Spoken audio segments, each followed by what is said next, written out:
हमारा टोटल पोल 2600 हुआ था, जिसमें से 2000 वोट में अब जनता हमारी कम क्यों आई है? कम से कम 1000 जनता स्कीमें सब मिल रही हैं, ग्राउंड पे आ रही हैं, मगर थोड़ा सा एडमिनिस्ट्रेशन में थोड़ी सी कमी होने के नाते ये मैं बताना चाहता हूँ। आप भारत माता की, भारत माता की।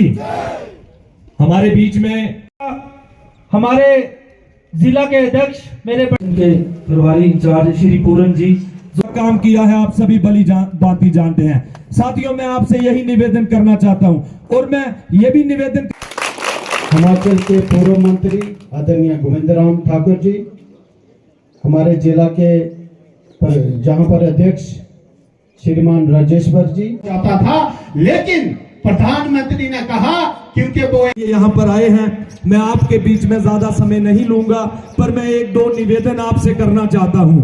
मैं आपसे ये निवेदन करना चाहता हूँ क्योंकि ये सनासर की जो पंचायतें हैं ये हम तुम्हारे साथ हैं, हम तुम्हारे साथ हैं। नरेंद्र मोदी जिंदाबाद, जिंदाबाद, जिंदाबाद। जितेंद्र सिंह जिंदाबाद, जिंदाबाद, जिंदाबाद। जितेंद्र सिंह जिंदाबाद, जिंदाबाद। माता की भारतीय जनता पार्टी, भारतीय जनता पार्टी, भाई नरेंद्र मोदी जी, भाई नरेंद्र मोदी जी, डॉक्टर जितेंद्र जी, डॉक्टर जितेंद्र जी मंच पे राजमान। भारतीय जनता पार्टी एक वाइब्रेंट पार्टी है और इसमें कैंडिडेट्स की कोई कमी नहीं रहती है। हमारे सारे कार्यकर्ता क्षमता भी रखते हैं, कौशल भी रखते हैं, प्रतिभा भी रखते हैं। और जो पार्टी लोकप्रिय है, जिसका सत्ता में आने का प्रोस्पेक्ट है, संभावना है, वहीं से तो कैंडिडेट भी आएंगे। अब देखिए, कांग्रेस को कैंडिडेट मिलता ही नहीं। ये तो हमारे लिए गर्व की बात है कि हमारा हर कार्यकर्ता कैंडिडेट बनने के काबिल है, लेकिन निर्णय सामूहिक होते हैं। भारतीय जनता पार्टी जिस तरह से समाज में लोकतांत्रिक मूल्यों का पालन करती है, उसी तरह भीतरी कामकाज में भी लोकतांत्रिक प्रणाली का पालन किया जाता है। सामूहिक निर्णय होते हैं, एक पद्धति के तहत होते हैं।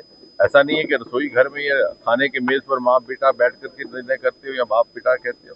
ये एक संगठन है और जब भी कोई निर्णय होता है, फिर हम सब कार्यकर्ता उसमें एकजुट होकर के कमल को जिताने के लिए लग जाते हैं।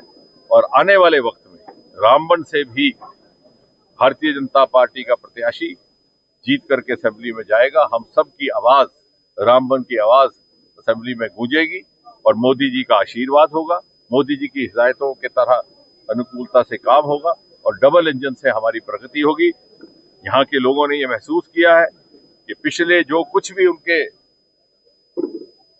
रुके हुए मसाइल थे, उनका निवारण अगर हुआ है तो पिछले 10 सालों में। ये वो इलाका है रामबन का, हालांकि ये नेशनल हाईवे पे था, ये बहुत अहम पड़ाव था यातायात का, लेकिन ये अगर ये अखबारों में इसकी खबर आती है और आप पत्रकार मित्र जानते हैं, अगर रामबन की कभी बाई लाइन आती तो क्यों आती डेट लाइन? अगर रामबन डेट लाइन आती तो सिर्फ इसलिए आती कि 4 दिन से गाड़ियां रुकी हुई है, थोड़ी सी पसियाई बारिश। रामबन डेट लाइन सिवाय वहां पर ट्रैफिक ब्लॉकेड, ट्रैफिक जैम के बजाय कभी ना जानी जाती। मेरा लड़कपन भी रामबन में गुजरा और हमें बचपन में ही आदत हो गई थी देखने की गाड़ियों को भरवा लगा। कीमतें 4 गुना बढ़ गई, बाहर से आए हुए मुसाफिर परेशानी में।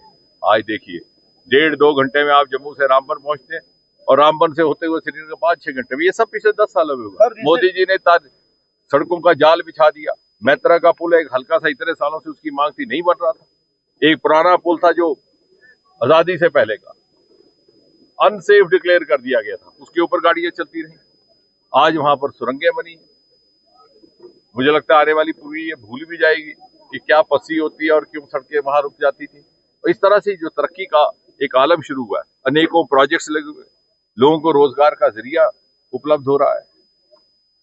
जहां हम खड़े हैं सनासर में, यहाँ 50 करोड़ रुपए की लागत से यहाँ काम शुरू हुआ।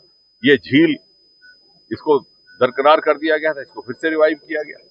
ये एक टूरिस्ट सर्किट का हिस्सा बनेगा। पत्नी टॉप, सनासर, मानतलाई और वहां से मानसर और उधर जाएंगे तो भद्रवा।